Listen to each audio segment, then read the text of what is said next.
నమస్కారం. దూరదర్శన వార్తలకు స్వాగతం. నేను మురళి. ముందుగా వార్తల్లోని ముఖ్యాంశాలు.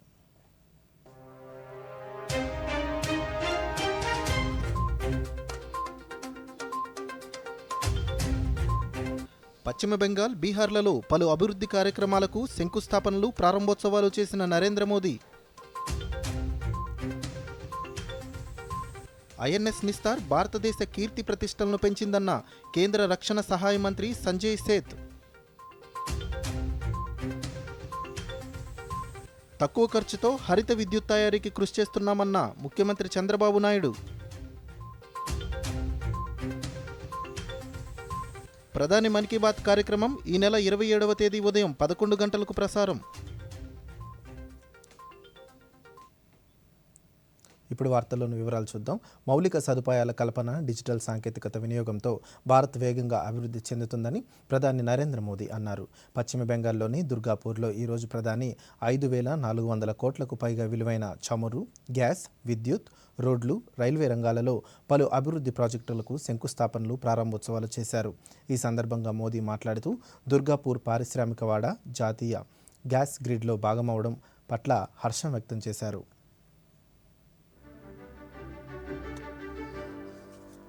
माननीय प्रधानमंत्री जी, आपका बहुत बहुत धन्यवाद।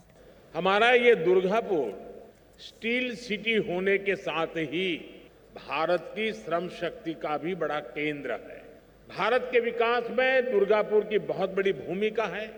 आज इसी भूमिका को और मजबूत करने का अवसर हमें मिला है। थोड़ी देर पहले यहां से 5,400 करोड़ रुपए के प्रोजेक्ट का शिलान्यास और लोकार्पण हुआ है। ये सारी परियोजनाएं यहां की कनेक्टिविटी को सशक्त करेगी, यहां gas based transport, gas based economy को बल मिलेगा। आज की परियोजनाओं से इस स्टील सिटी की पहचान और मजबूत होगी। यानी परियोजनाएं make in India, make for the world, इस मंत्र के साथ पश्चिम बंगाल को आगे बढ़ने में मदद करेगी। इससे यहां के नौजवानों के लिए रोजगार के अनेक अवसर भी पैदा होंगे। मैं आप सभी को इन परियोजनाओं के लिए बहुत बहुत बधाई देता हूं। బీహార్ అభివృద్ధికి ఎన్డీఏ ప్రభుత్వం కట్టుబడి ఉందని ప్రధానమంత్రి నరేంద్ర మోదీ పేర్కొన్నారు. బీహార్లోని తూర్పు చాంపరాన్ జిల్లాలోని మోతీహరిలో 7,200 కోట్ల రూపాయలకు పైగా విలువైన పలు మౌలిక సదుపాయాల ప్రాజెక్టులకు శంకుస్థాపనలు, ప్రారంభోత్సవాలు చేశారు. ఈ సందర్భంగా మోదీ మాట్లాడుతూ ప్రధానమంత్రి ఆవాస్ యోజన కింద నిర్మించిన మొత్తం 4 కోట్ల పక్కా ఇళ్లలో 60 లక్షల ఇళ్లు బీహార్లో ఉన్నాయన్నారు. ధన్ ధాన్య కృషి యోజనతో దేశవ్యాప్తంగా 1,70,00,000 మందికి పైగా రైతులు ప్రయోజనం పొందుతున్నారని, వీరిలో అధికంగా బీహార్ రాష్ట్ర రైతులు ఉంటారని స్పష్టం చేశారు. जब बिहार आगे बढ़ेगा तभी देश आगे बढ़ेगा, और बिहार तब आगे बढ़ेगा जब बिहार का युवा आगे बढ़ेगा। हमारा संकल्प है, हमारा संकल्प है समृद्ध बिहार, हर युवा को रोजगार, बिहार के नौजवानों को बिहार में ही रोजगार के ज्यादा से ज्यादा मौके मिले। इसके लिए बीते वर्षों में यहां तेजी से काम हुआ है। नीतीश जी की सरकार ने यहां लाखों युवाओं को पूरी पारदर्शिता के साथ सरकार में नियुक्ति भी दी है। పూర్తిగా స్వదేశీయ పరిజ్ఞానంతో రూపొందించిన ఐఎన్ఎస్ నిస్తార్ భారత నౌకాదళం అమ్ముల పొదిలో చేరింది. ఐఎన్ఎస్ నిస్తార్ను కేంద్ర రక్షణ సహాయ మంత్రి Sanjay Seth, Indian navy chief admiral Dinesh త్రిపాఠిలతో కలిసి ప్రారంభించి జాతికి అంకితం చేశారు. ఈ నౌక విశాఖ కేంద్రంగా సేవలు అందించనుంది. ఆత్మనిర్భర్ భారత్లో భాగంగా పూర్తి స్థాయి స్వదేశీ పరిజ్ఞానంతో హిందుస్థాన్ షిప్ యార్డ్లో ఈ నౌకను రూపొందించింది.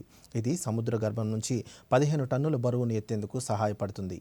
ఈ సందర్భంగా సంజయ్ సేత్ మాట్లాడుతూ ఐఎన్ఎస్ నిస్తార్ ప్రపంచ దేశాలతో భారతదేశ ప్రతిష్టను, ఖ్యాతిని పెంచిందన్నారు. నేడు రక్షణ రంగంలో భారత్ ప్రపంచంలోని అత్యంత సంపన్న దేశాల్లో ఒకటిగా గుర్తింపబడిందన్నారు. భారత నావికా దళాలు ఏ సంపన్న దేశానికన్నా తక్కువ కాదని మంత్రి పేర్కొన్నారు. वो है ललकार वीरों की टोली का देश कर रहा है जय जयकार। चाहे तूफान हो या घनघोर अंधेरा, नौसेना का हौसला कभी न होता घेरा। शत्रु के मंसूबे को आप पल में कर देते हैं ध्वस्त। समुद्र की रक्षा आपका ही है ध्येय, अमोघ, अद्वैत और अजय। आज इस निस्तार कमीशनिंग के शुभ अवसर पर जहां देश गर्व से सीना चौड़ा करके ये आवाज लगा रहा है, आत्मनिर्भरता, आत्मनिर्भरता, आत्मनिर्भरता। పర్యావరణ పరిరక్షణ లక్ష్యంగా పనిచేస్తున్నామని ముఖ్యమంత్రి నారా చంద్రబాబు నాయుడు పేర్కొన్నారు. అమరావతి రాజధానిలోని నీరుకొండలోని ఎస్ఆర్ఎం యూనివర్సిటీలో 2 రోజుల పాటు జరిగే గ్రీన్ హైడ్రోజన్ సమ్మిట్ 2025లో ముఖ్యమంత్రి కీలక ఉపన్యాసం చేశారు. కేంద్రం కూడా గ్రీన్ హైడ్రోజన్కు అత్యధిక ప్రాధాన్యత ఇస్తోందని తెలిపారు. క్వాంటమ్ వ్యాలీ, గ్రీన్ హైడ్రోజన్ వ్యాలీకి ప్రాధాన్యత ఇస్తున్నట్లు ముఖ్యమంత్రి తెలిపారు. In Srisailam, I started reversible pumps for peak load factor how to manage. Then that has gone at the time sometimes power demand also is changing according to situation. Earlier I had a problem, power shortage in the evening and also morning, 10 to 11 like that, because agriculture operation. Today power is generated during the day. I don't have any problem in the morning. I need more power in the evening, sometimes peak load out to balance. Now pumped storage energy has come, battery has come.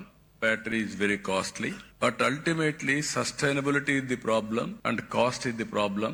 Now we are all talking now clean hydrogen. That is where how to make it power cost effective and affordable. Very interesting experiment we are all thinking now.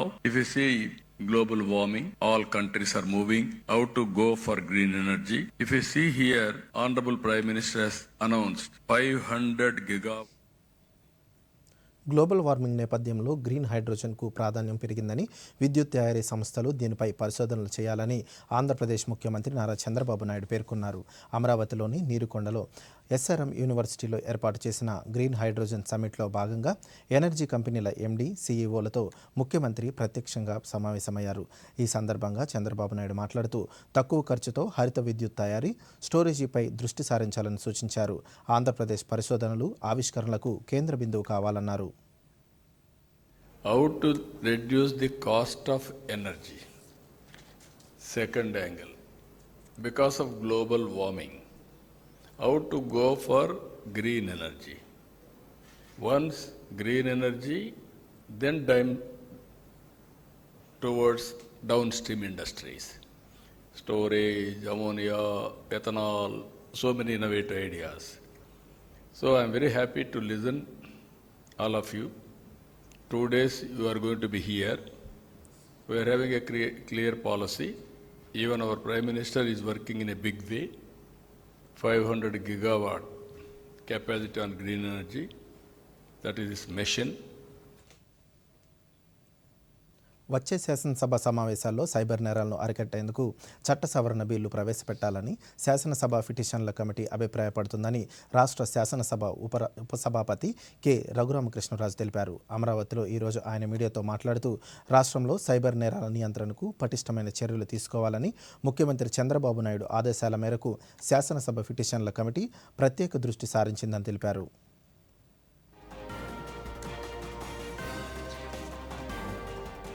Cyber crimes, betting apps, cyber frauds, loan apps, ఈ అన్నిటిని ఎలాగ అరికట్టాలి అనే దాని మీద ఉన్న చట్టం, దానికి కొన్ని పుట్టు అభ్యంతరాలు ఉంటే అవన్నీ కూడా ఇప్పుడు అన్నీ తొలగిపోయాయి.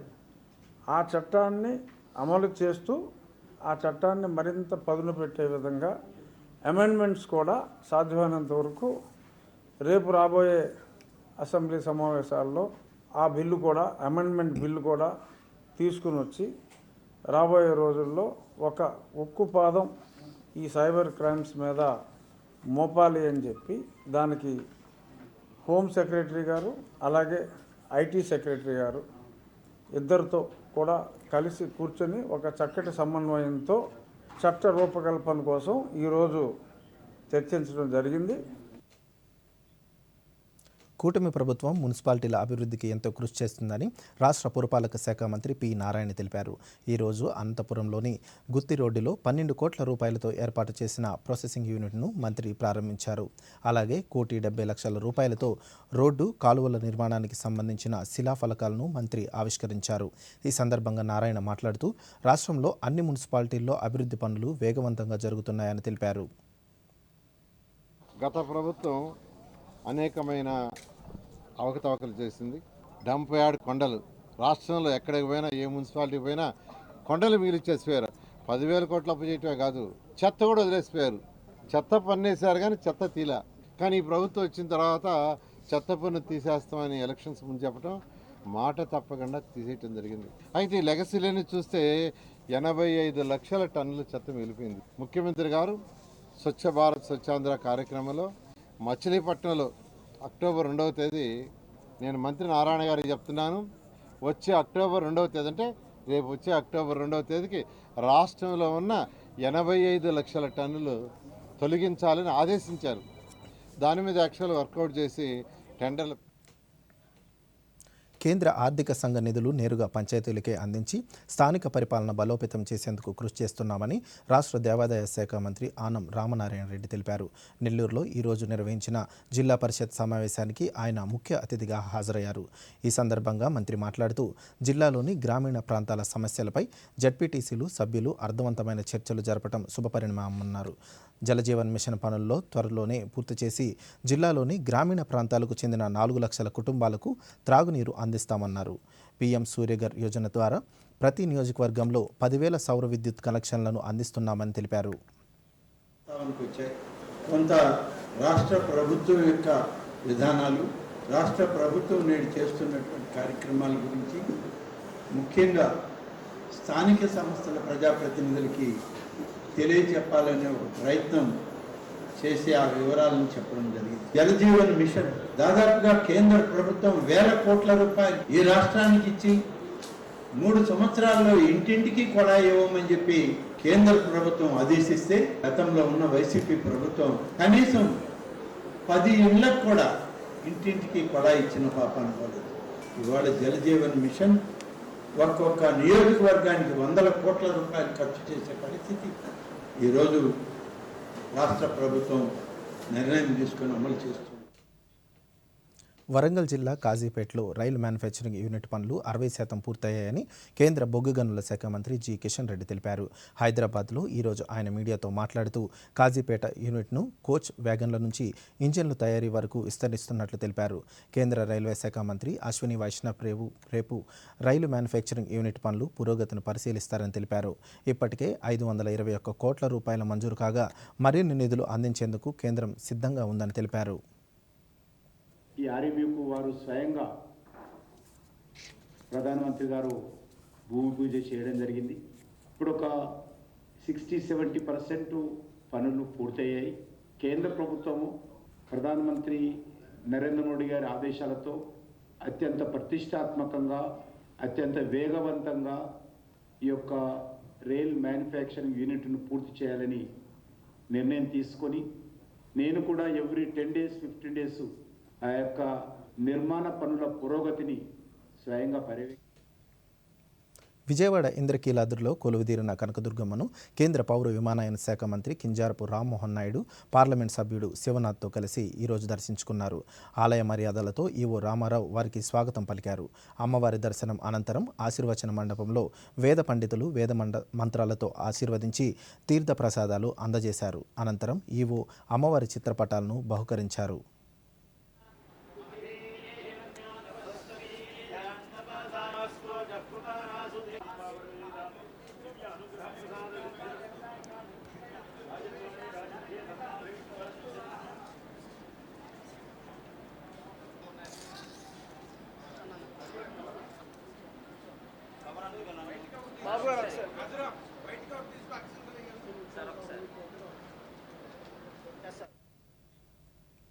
ఇప్పుడు చిన్న విరామం. మీరేం చూస్తున్నారు నాన్న? నువ్వే అంటుంటావుగా స్టాక్ మార్కెట్ లో కొంచెం ఆలోచించి అర్థం చేసుకుని ఇన్వెస్ట్ చేయాలని. అందుకే కాస్త జ్ఞానం సంపాదిస్తున్నాను. ఎవరి నుంచి? అదే ఒక స్టాక్స్ ఎక్స్పర్ట్ ఉన్నాడు, గొప్ప ఎడ్యుకేషనల్ వీడియోలు చేస్తూ ఉంటాడు. దాంతో పాటు మంచి ఇన్వెస్ట్మెంట్ టిప్స్ కూడా ఇస్తాడు. నాన్న, ఈ వీడియోలని నమ్మకండి. మీ రీసెర్చ్ స్వయంగా చేసుకోండి లేదా సెబీ రిజిస్టర్డ్ ఇన్వెస్ట్మెంట్ అడ్వైజర్ ని సంప్రదించండి. ఎడ్యుకేషన్ పేరుతో కొంతమంది ఇన్ఫ్లుయెన్సర్లు తరచూ ఇన్వెస్టర్ ని తప్పుదారి పట్టిస్తూ ఉంటారు. నష్టపోయేది మీరే.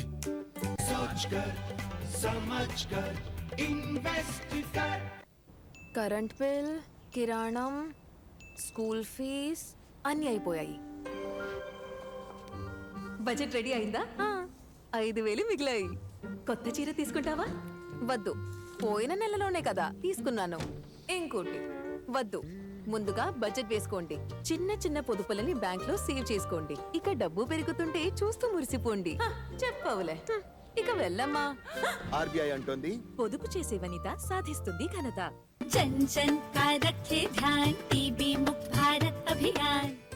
पौष्टिक आहार है टीबी के खिलाफ सबसे बड़ा हथियार। पौष्टिक आहार से उपचार परिणाम बेहतर होते हैं और स्वास्थ्य में तेजी से सुधार आता है। इसीलिए तो निक्षय पोषण योजना के अंतर्गत इलाज के दौरान हर रोगी को मिलते हैं 1,000 रुपए प्रति माह पोषण सहायता के रूप में और सभी टीबी रोगियों के लिए न्यूट्रिशन सप्लीमेंट देने का प्रावधान है। साथ ही टीबी रोगियों के इलाज के दौरान हजारों निक्षय मित्र उन्हें पोषण किट प्रदान करते हैं। आप भी निक्षय मित्र बनकर टीबी रोगियों की सहायता कर सकते हैं। अधिक जानकारी के लिए nikshay.in पर जाएं। आइए हम सब साथ मिलकर देश को टीबी मुक्त बनाएं। निक्षय मित्रों से मिली शक्ति टीबी के मरीजों को नई ऊर्जा दे रही है। स्वास्थ्य एवं परिवार कल्याण मंत्रालय द्वारा जनहित में जारी। వార్తలకు తిరిగి స్వాగతం. ప్రధానమంత్రి ధన్ ధాన్య కృషి యోజనకు కేంద్ర మంత్రివర్గం ఆమోదం తెలపడంపై శ్రీ సత్యసాయి జిల్లా పుట్టపర్తిలో రైతులు హర్షం వ్యక్తం చేస్తున్నారు. రైతులకు గిట్టుబాటు ధర, విత్తనాలు నిల్వ చేసుకోవడానికి గిడ్డంకులు అందుబాటులోకి వస్తే ఎంతో మేలు జరుగుతుందన్నారు.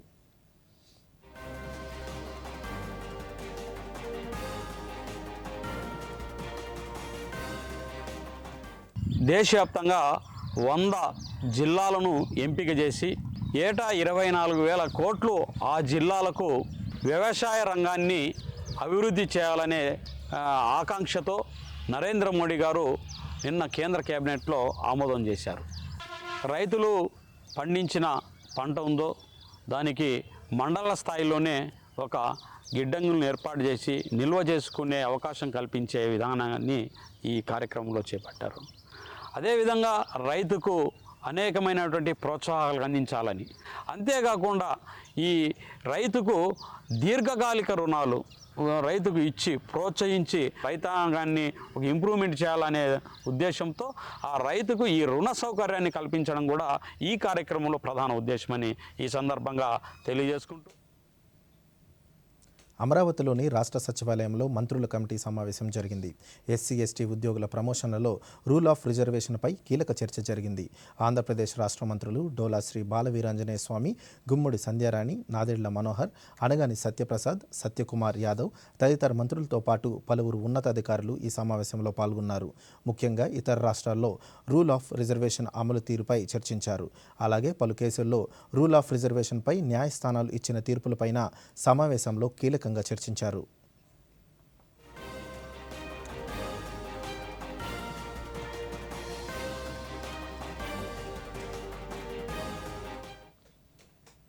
ఏలూరు జిల్లాలోని పర్యాటక కేంద్రాల్లో, ప్రభుత్వ వసతి గృహాల్లో కమ్యూనిటీ శానిటరీ కాంప్లెక్స్ నిర్మాణాల ప్రగతిపై ఈరోజు ఏలూరు కలెక్టరేట్లో జిల్లా కలెక్టర్ సమీక్షా సమావేశం నిర్వహించారు. ఈ సందర్భంగా కలెక్టర్ మాట్లాడుతూ జిల్లాలో పర్యాటక కేంద్రాలు, ప్రభుత్వ వసతి గృహాల్లో 258 కమ్యూనిటీ శానిటరీ కాంప్లెక్స్లు మంజూరు అయ్యాయన్నారు. నిర్మాణ పనులు వేగవంతం చేసి వాడుకలోకి తీసుకురావాలని అధికారులను ఆదేశించారు.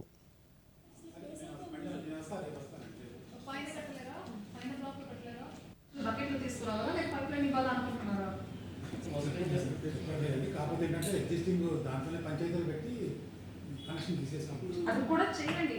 మీరు ఇందులో బుక్ చేస్తారా, నేను ఇవ్వాలా, దీనికి ఏమైనా అకౌంట్ ఉన్నాయి నేను చూస్తాను. టెంటేటివ్ కాస్ట్ అంటారా ఎక్స్ట్రా 10. దివ్యాంగుల సమస్యలను సత్వరమే పరిష్కరించాలని శ్రీకాకుళం జిల్లా కలెక్టర్ స్వప్నిల్ దిన్పుకర్ అధికారులను ఆదేశించారు. శ్రీకాకుళం జిల్లా పరిషత్ సమావేశ మందిరంలో నిర్వహించిన స్వాభిమాన్ దివ్యాంగుల ప్రత్యేక గ్రీవెన్స్ కార్యక్రమంలో ఆయన జిల్లా జాయింట్ కలెక్టర్ ఫర్మాన్ అహ్మద్ ఖాన్తో కలిసి అర్జీలను స్వీకరించారు. ఈ సందర్భంగా జిల్లా కలెక్టర్ మాట్లాడుతూ గతంలో వచ్చిన అర్జీలు తీసుకున్న చర్యలపై స్పష్టత ఇవ్వాలని అధికారులను ఆదేశించారు. బ్యాటరీ సైకిల్, పింఛన్ ఉపాధి, వినికిడి మిషన్లను 27 అర్జీలు స్వీకరించామని తెలిపారు.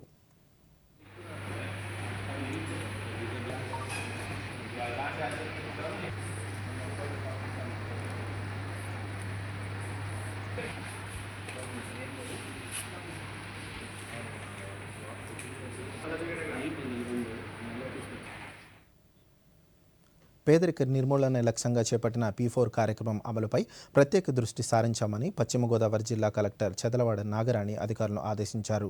పశ్చిమ గోదావరి జిల్లా కాళ్ల మండలం బొండాడ గ్రామంలో ఈరోజు జరిగిన P4 గ్రామ సభలో జిల్లా కలెక్టర్ మాట్లాడుతూ స్వర్ణాంధ్ర విజన్ 2047 లక్ష్య సాధనలో భాగంగా P4 కార్యక్రమం అమలవుతుందన్నారు. జిల్లాలో P4 కార్యక్రమం పూర్తి స్థాయిలో అమలయ్యేలా చర్యలు తీసుకుంటామని తెలిపారు.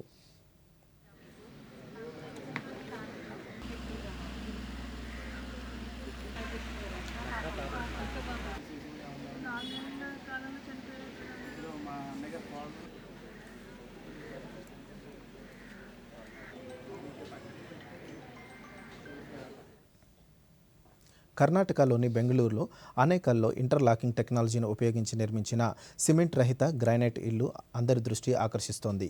ఈ ఇల్లు పూర్తిగా సిమెంటు, కాంక్రీటు లేకుండా నిర్మించారు. జీరో సిమెంటు రాతి ఇల్లు India book of records, international book of records టైటిల్ను కూడా సంపాదించుకుంది. ప్రాచీన దేవాలయాల నిర్మాణ పద్ధతిని ప్రేరణగా సాంప్రదాయ నిర్మాణాన్ని ఆధునిక డిజైన్తో సమ్మిళితం చేసి ఇంటిని నిర్మించారు. శ్రీ పొట్టి శ్రీరాములు నెల్లూరు జిల్లా రైతులు సాయిల్ హెల్త్ కార్డులతో ఎన్నో ప్రయోజనాలు అందుకుంటున్నారు. సాగు వ్యయాన్ని తగ్గించుకుంటున్నారు. నిపుణులు అందించిన సూచనలు, సలహాలు పాటిస్తూ అధిక దిగుబడులతో వ్యవసాయాన్ని లాభసాటిగా మలుస్తున్నారు. ఆ వివరాలను ఇప్పుడు చూద్దాం. భారత ప్రభుత్వం రైతులకు అందిస్తున్న సాయిల్ హెల్త్ కార్డు పథకం ద్వారా శ్రీ పొట్టి శ్రీరాములు నెల్లూరు జిల్లా రైతులు శాస్త్రీయ విధానాలను అవలంబించి సాగు వ్యయాన్ని గణనీయంగా తగ్గించుకోగలిగారు. కనిష్టంగా 5 సంవత్సరాలకు ఒకసారి భూసారాన్ని ల్యాబ్లో పరీక్షించుకోవాలని రైతులకు అధికారులు సూచిస్తున్నారు. శ్రీ పొట్టి శ్రీరాములు నెల్లూరు జిల్లాలో ఏటా 30,000 మంది రైతులకు కేంద్ర ప్రభుత్వం ఈ ప్రయోజనాన్ని అందిస్తోంది. క్షేత్రస్థాయిలో సేకరించిన మట్టి నమూనాలపై జిల్లా కేంద్రంలోని సాయిల్ హెల్త్ ల్యాబ్లో 12 రకాల పరీక్షలను నిర్వహిస్తున్నారు. ఉదజని సూచికను అనుసరించి భూమిలోని సేంద్రియ కార్బన్ సామర్థ్యాన్ని అంచనా వేస్తున్నారు. జిల్లా రైతులు గత ఏడాది భూసార పరీక్ష ఫలితాలను తెలుసుకొని రెండవ పంటలో వెదజల్లు పద్ధతి, డ్రమ్ సీడర్ విధానాలను అవలంబించి వరి నాట్లకు అయ్యే ఖర్చును ఆదా చేసుకోగలిగారు. చీడపీడల నుండి సహజ నిరోధక విధానంలో సిఫార్సు మేరకు ఎరువులను వినియోగించడం వల్ల సస్యరక్షణకు సాగు కొనసాగి నాణ్యమైన పంట దిగుబడిని అందుకోగలిగారు. కేంద్ర ప్రభుత్వం రైతాంగానికి భరోసా కల్పిస్తూ చేపట్టిన వికసిత కృషి సంకల్ప అభియాన్, శాస్త్రవేత్తలు, వ్యవసాయ శాఖ సలహాదారుల సహకారాన్ని రైతులు క్షేత్రస్థాయిలో పొందేందుకు వీలు కల్పిస్తోంది. శ్రీ పొట్టి శ్రీరాములు నెల్లూరు జిల్లా భూసార పరీక్షా కేంద్ర సహాయ సంచాలకులు కన్నయ్యరాజు మాట్లాడుతూ జిల్లాలో అధిక విస్తీర్ణంలో సాగుతున్న వరిలో వ్యయాన్ని తగ్గించేందుకు భూసార పరీక్షలు కీలకమన్నారు. 25-26 సంవత్సరానికి 31,231 మట్టి నమూనాలని జిల్లా టార్గెట్గా గౌరవ ప్రభుత్వం వారు అలాట్ చేయటం జరిగింది. దీంట్లో ఇప్పటివరకు 30,500 శాంపుల్స్ని క్షేత్రస్థాయి సిబ్బంది కలెక్షన్ చేయటం జరిగింది.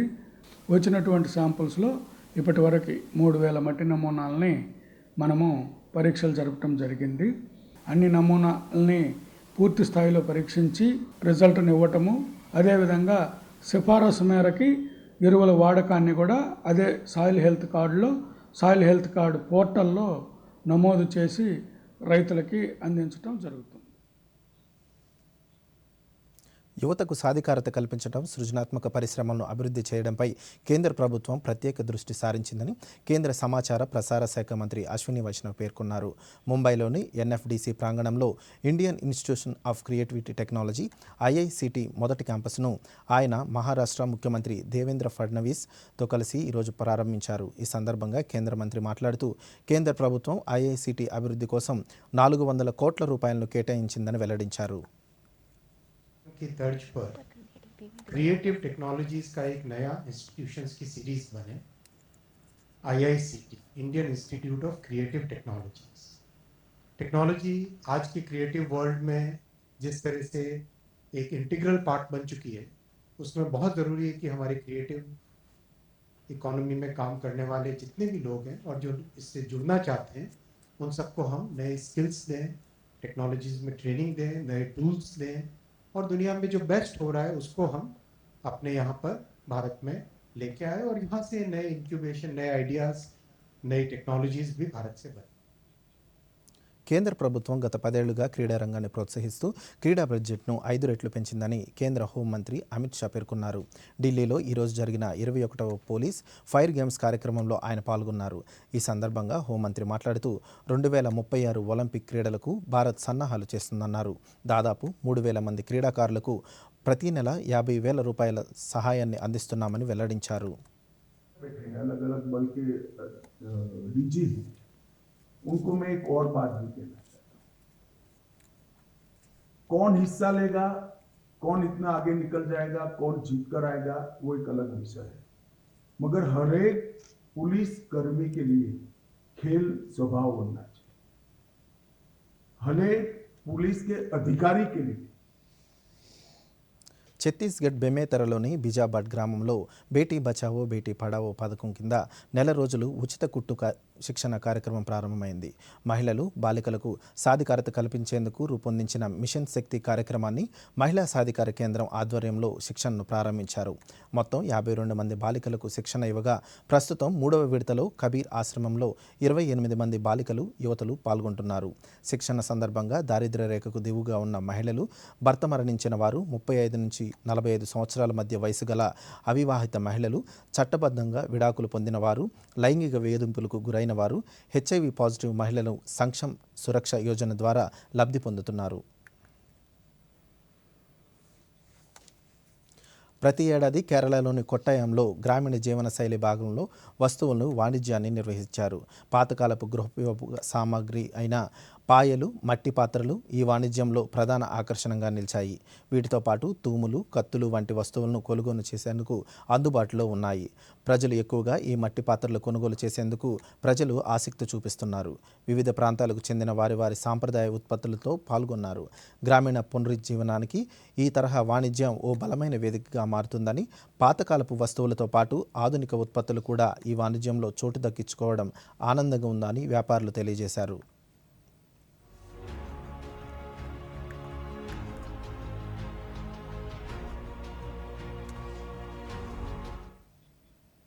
కేరళలో కర్కిటక మాసం అనగా వర్షాకాలంలో వచ్చే వ్యాధులు, ప్రజల కష్టాలను తొలగించడానికి శివపార్వతులుగా పిలువబడే కర్కిటక తెయ్యం వేషాలు ధరిస్తారు. వన్నన్ సమాజానికి చెందిన పిల్లలు పార్వతీ వేషాన్ని ధరిస్తారు. మలయాన్ సమాజానికి చెందిన పిల్లలు శివ వేషాన్ని ధరిస్తారు. ఈ పురాతన సాంప్రదాయం ప్రకారం ఎర్రటి దుస్తులు, ముఖాలతో పచ్చని వరి పొలాలు అడ్డంగా దాటుతూ కట్టలు వేట నడుస్తుంది. అలా గ్రామాల్లోకి ఇంటికి వెళ్ళి దీపాలను వెలిగిస్తారు.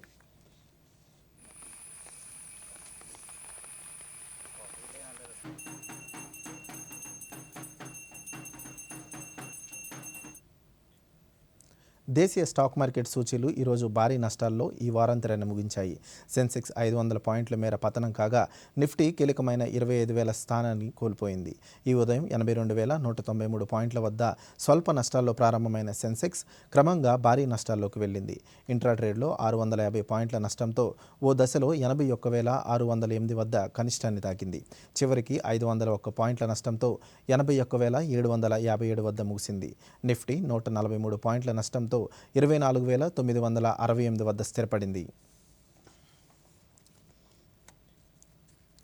దక్షిణ కోస్తా ఆంధ్రప్రదేశ్, దాని పరిసర ప్రాంతాల్లో ఉపరితల ఆవర్తనం కొనసాగుతోంది. దీని ప్రభావంతో రాగల 24 గంటల్లో ఉత్తర కోస్తా, దక్షిణ కోస్తా, రాయలసీమ జిల్లాల్లో 1-2 చోట్ల భారీ నుంచి అతి భారీ వర్షాలు కురిసే అవకాశం ఉందని అమరావతిలోని భారత వాతావరణ కేంద్రం అధికారులు తెలిపారు.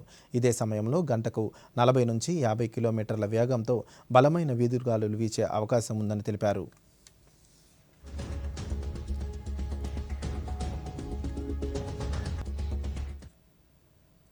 ఈ వార్తలు ఇంతటితో సమాప్తం. నమస్కారం.